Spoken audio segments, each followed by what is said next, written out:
लिखा हुआ निम्न की समुच्चय को समुच्चय निर्माण रूप में। देखो निर्माण रूप कैसा होता है,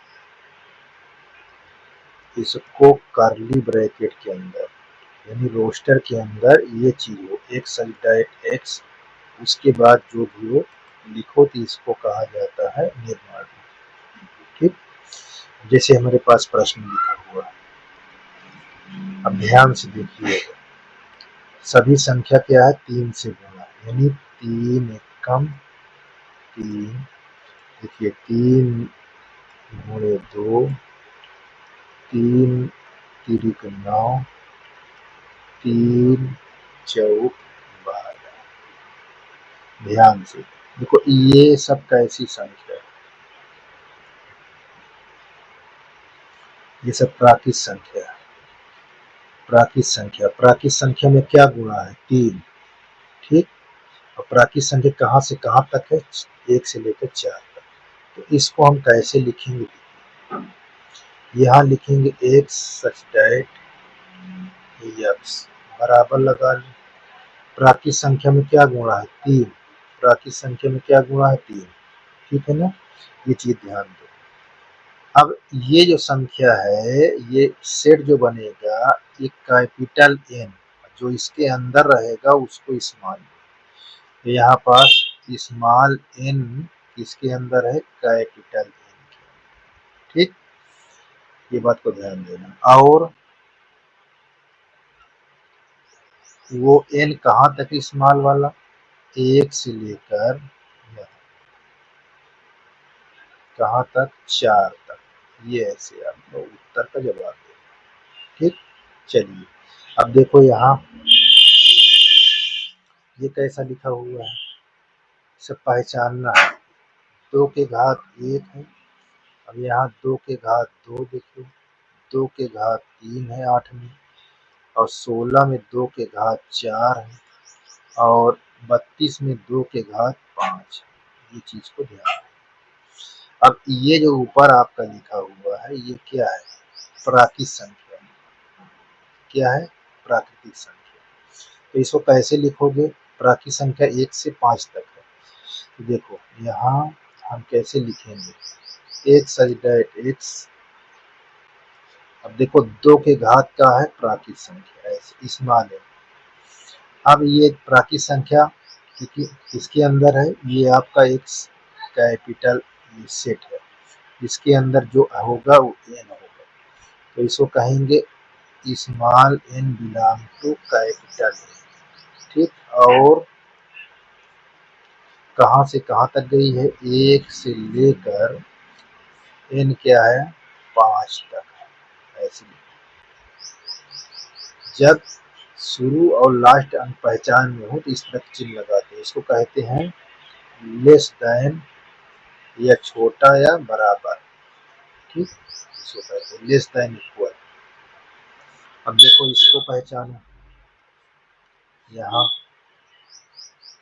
तो यहाँ हम पहचानेंगे 5 घात 1, 5 घात 2 तभी 25 हुआ, 5 घात 3 तभी हमको 125 हुआ, 5 की घात 4 तभी हमको 625 प्राप्त हुआ। अब देखो 5 की घात क्या है, प्राकृत संख्या है। ठीक, तो हम इसको कैसे लिखेंगे, एक सच दैट एक्स 5 की घात एन, और ओ एन स्मॉल एन किस में है, कैपिटल एन। जैसे मैंने ऊपर लिखा, ये चीज हमारा टोटल क्या है, कैपिटल एन है, जो इसके अंदर एलिमेंट होंगे स्मॉल, हम ऐसे लिखेंगे। और 1 से ऊपर की संख्या 4 तक है, ये ऐसे। ठीक है, इस प्रकार इसको हम लिखेंगे। चलिए आगे देखते हैं। देखो इस तरह लिखा 2 4 6 डैश डैश लगा, देखो यहाँ डैश नहीं लगा था तो हम ऐसे लिखेंगे। अब यहाँ डैश लिखा है तो यहाँ पास क्या लिखोगे, एक्स सच डैश एक्स।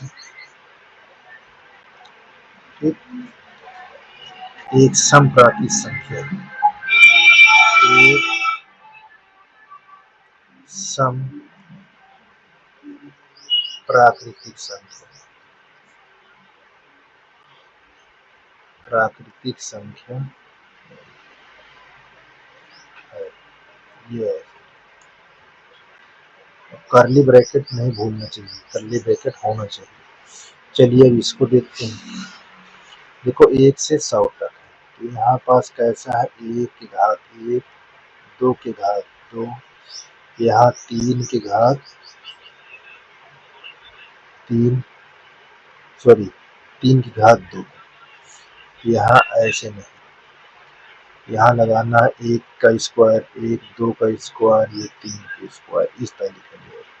यहाँ 4 का स्क्वायर, 5 का स्क्वायर, फिर 6 का स्क्वायर, 7 का स्क्वायर और 8 का भी स्क्वायर है, 9 का भी स्क्वायर है और 10 का।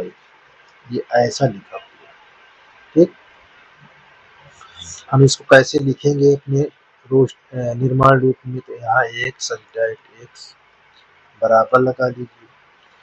अब ये क्या है, प्राकृत संख्या है ना 1 से 10 तक, तो यहाँ पास प्राकृत संख्या के ऊपर घात लगा दीजिए। देखो सब घात में, और यहाँ